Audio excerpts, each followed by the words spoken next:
ગુજરાતમાં વરસાદ ખેંચાતા જૂના સોમનાથ મંદિરે તીર્થ પુરોહિતો દ્વારા વિશેષ પૂજા કરી મહાદેવને સારા વરસાદ માટેની કામના કરાઈ।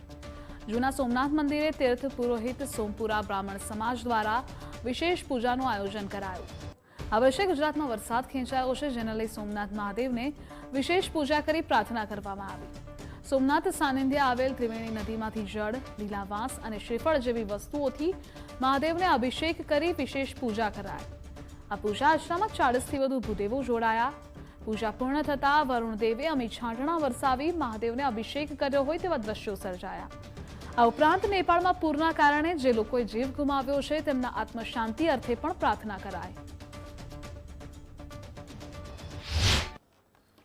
વરસાદ ખેંચાતા ફરી આજે અમે નક્કી કર્યું કે આજે સોમનાથ મહાદેવની પાસે પ્રાર્થના કરીએ અને આજે સોમનાથ મહાદેવની હવે તીર્થ પુરોહિત સોમપુરા બ્રાહ્મણ સમાજ દ્વારા ત્રિવેણી નદી જે અહીંયા આવેલી છે, ત્રિવેણી નદીનું જળ, લીલા વાસ અને ગર્ભોદક એટલે કે શ્રીફળ જે લીલા નારિયેળ આવે છે એનો અભિષેક શાસ્ત્રોમાં બતાવ્યા પ્રમાણે અમે સોમનાથ મહાદેવનું પૂજન અર્ચન કર્યું છે।